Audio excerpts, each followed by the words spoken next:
ఇది మొదటి ఈత. ఫస్ట్ ఓపెనింగ్ ఈత నేర్చుకోవాలంటే ఓపెనింగ్ ఈత ఇది 1 2 3 4 ఇట్లంటే మనం ఈ వాటర్ ఇలా అనేటప్పటికి మనిషి ముందుకు వెళ్ళిపోతాం, మళ్ళీ ఇటేటప్పటికి వెనక్కి వెళ్ళిపోతాం. అలాగే మనిషి రక్షణ కావాలంటే మనిషి ఎగరటం, పక్క చేయటం, ఎగరటం, పక్క వేయటం, ఎగరటం. ఇది ఎందుకంటే వెనక ఒడ్డు ఎంత ఉంది చూసుకొని మనం బయటకు వచ్చేంత అవకాశం దీంట్లో ఉంటుంది. తర్వాత అక్కడి నుంచి ఈ ఈతని నేర్చుకోవాలి ఉత్సాహంగా ఉండేవాళ్ళు ఎవరైనా కావచ్చు. కాకపోతే లారీ ట్యూబ్ ఉంటుంది, పెద్దది, చిన్న ట్యూబ్ ఉంటుంది. ఈ ట్యూబ్ ఎందుకు ఉపయోగిస్తామంటే మనిషి ఇంత వాటర్ ఉన్నప్పుడు మనం ఆ వాటర్ దాని మీద పండుకోబెట్టేసి మనం సైడ్ పక్కన ఉండి వాటర్ వెళ్ళేటప్పుడు ఆయన్ని మనం చిన్నగా తీసుకువెళ్తాం.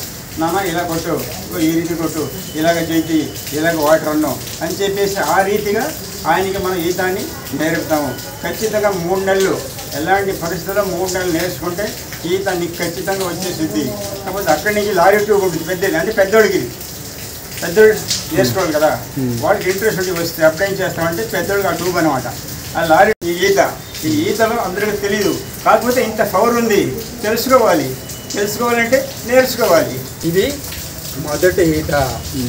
ఫస్ట్ ఓపెనింగ్ ఈత నేర్చుకోవాలంటే ఓపెనింగ్ ఈత ఇది 1 2 3 4 ఇట్లంటే మనం ఈ వాటర్ ఇలా అనేటప్పటికి మనిషి ముందుకు వెళ్ళిపోతాం, మళ్ళీ ఇటేటప్పటికి వెనక్కి వెళ్ళిపోతాం. అలాగే మనిషి రక్షణ కావాలంటే మనిషి ఎగరటం, పక్క చేయటం, ఎగరటం, పక్క వేయటం, ఎగరటం. ఇది ఎందుకంటే వెనక ఒడ్డు ఎంత ఉంది చూసుకొని మనం బయటకు వచ్చేంత అవకాశం దీంట్లో ఉంటుంది. తర్వాత అక్కడి నుంచి ఈ ఈతని నేర్చుకోవాలి ఉత్సాహంగా ఉండేవాళ్ళు ఎవరైనా కావచ్చు. కాకపోతే లారీ ట్యూబ్ ఉంటుంది, పెద్దది, చిన్న ట్యూబ్ ఉంటుంది. ఈ ట్యూబ్ ఎందుకు ఉపయోగిస్తామంటే మనిషి ఇంత వాటర్ ఉన్నప్పుడు మనం ఆ వాటర్ దాని మీద పండుకోబెట్టేసి మనం సైడ్ పక్కన ఉండి వాటర్ వెళ్ళేటప్పుడు ఆయన్ని మనం చిన్నగా తీసుకువెళ్తాం.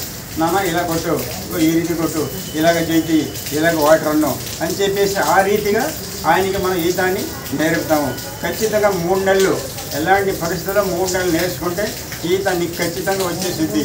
కాకపోతే అక్కడి నుంచి లారీ ట్యూబ్ ఉంటుంది, పెద్దది, అంటే పెద్దోడు నేర్చుకోవాలి కదా, వాడికి ఇంట్రెస్ట్ ఉండి వస్తే అప్పుడు ఏం చేస్తామంటే పెద్దోడికి ఆ ట్యూబ్ అనమాట.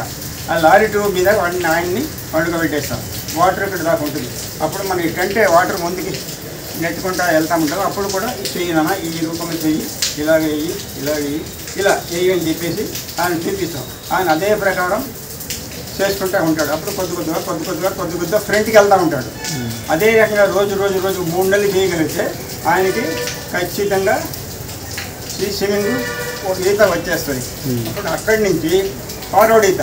ఫార్వర్డ్ అంటే కొన్ని ఇప్పుడు పోటీ పెడతారు ఎక్కడైనా, పెద్ద ఊళ్ళు, చాలా ఊళ్ళు స్విమ్మింగ్లో అక్కడ ఇక్కడ పోటీలు ఉంటాయి. ఆ పోటీలో ఈ ఈత వేయాలి.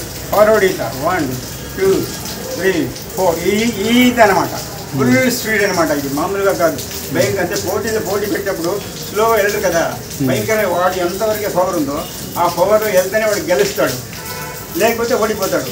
దాన్ని బట్టి ఇక్కడ ట్రైనింగ్ చేసేటప్పుడు కూడా మనం నేర్పాలి. ఈ ఫార్వర్డ్ ఈత కూడా చాలా ముఖ్యమే, ఇది నేర్పాలి. దీనివల్ల ఇంకో విషయం ఏంటంటే ఆరోగ్యానికి చాలా మంచిది. 99% ఏ జబ్బు రాదు, ఎలాంటి సమస్య ఉండదు. అంటే ఇప్పుడు రకరకాల జబ్బు వస్తున్నాయి, రకాల జబ్బు అది ఇది వస్తున్నాయి. కానీ ఈ పని చేసేటప్పుడు కలర్ ఎంత ఎంటికలు ఉన్నాయో అక్కడి నుంచి నీకు మంచి ఆరోగ్యాన్ని ఇస్తుంది ఈ ఈత. ఈ ఈతలో అందరికీ తెలియదు. కాకపోతే ఇంత పవర్ ఉంది, తెలుసుకోవాలంటే నేర్చుకోవాలి, లేకపోతే రాదు కదా. ఇది ఒకరికే తెలుసు. ఎవరికి తెలుసు?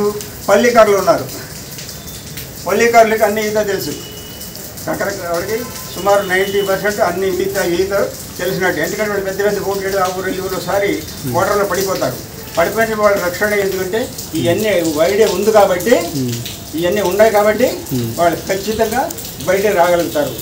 అలాగే మనవాళ్ళు కూడా ఇప్పుడు అది వయసు సమయం అనుకోండి, చక్కని అన్స్పెక్ట్గా ఎవరైనా మునిగిపోయాడు, మునిగిపోతే వాడు బయటకు ఎలా రావాలి? ఆ పొజిషన్లో ఏం చేయాలంటే ఇదిగోండి ఇట్లా పప్పు లెగవాలి. బంతి కొడితే ఈ బంతి ఏ రకంగా లెగుస్తుందో పైకి ఆ రకంగా మనసు లెగవాలి.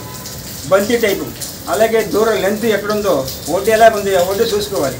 ఒడ్డు చూసుకుంటూ అక్కడి నుంచి వీళ్ళు ఒడ్డు చూసుకోవటం జంప్ చేయడం, ఒడ్డు చూసుకోవటం జంప్ చేయడం, ఒడ్డు చూసుకోవటం జంప్ చేయడం. ఇక్కడ దాకా వస్తే ఇంకా మామూలుగా వచ్చేసేయచ్చు.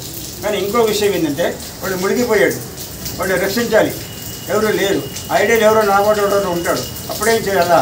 తాడు ఉంటుంది, ఈ తాడు కట్టేసేసి ఈ తాడు విసిరితే ఆ తాడు పట్టుకొని ఆయన ఈజీగా కాపాడవచ్చు. మనం తాడాన్ని పట్టుకోవాలి, తాడు పట్టుకుంటే ఈజీగా ఎలాంటి ఇది ఉన్నా సరే ఖచ్చితంగా ఆయన ప్రాణాన్ని మనం రక్షించవచ్చు. ఇందులో అంత పవర్ ఉంది. కానీ ఈత అంటే చాలామందికి పల్లికారులకే తెలిసింది. పల్లికారులు ఎలాగ పడిపోయినా, ఏ పడిపోయినా, తుఫాను వచ్చినా, గాలి వచ్చినా, ఏది వచ్చినా సరే వాళ్ళ ప్రాణాన్ని రక్షించుకోవడానికి ఖచ్చితంగా వాళ్ళ ఈత, మంచి ఈత, ఫార్వర్డ్ ఈత, ఈ ఈత, నిలువు ఈత, తొక్కడు ఈత, అన్ని ఈత కూడా వాళ్ళకి తెలుసు, పల్లికారులకి తెలుసు, మిగతాలు ఎవరికి తెలీదు. కాబట్టి ఖచ్చితంగా నా దగ్గర గౌరవం వస్తే ఏది మాస్టర్ నెంబర్ ఉంది వాళ్ళ దగ్గర, ఆ నెంబర్ అయినా మీరు వాళ్ళకి ఇచ్చి తెలుసుకుంటే ఖచ్చితంగా నేను ఈ ఈతాన్ని నేర్పగలను. ఇప్పటికైనా సరే ఈ ఈత సప్పుడు ఛాలెంజ్గా చెప్తున్నాను, మామూలుగా కాదు, ఛాలెంజ్, ఎవరికైనా ఛాలెంజ్. 1 గంట సేపు సముద్రంలో నేను ఈత చేయగలను. 1 గంట. మరి కాళ్ళు చేతులు ఆడుతూనే ఉంటాయి. కాకపోతే ఈత ఎలా ఉండేది, లోపలికి వెళ్ళే పని లేదు. పొద్దు ఒడ్డు ఉంటే మరీ ఒడ్డు కాదు, మరీ ఇది కాదు, ఈ అడ్డు ఇక్కడ దాకా ఉంటుంది వాటర్. ఇది నా గొంతు దాకా వాటర్ ఉంటుంది.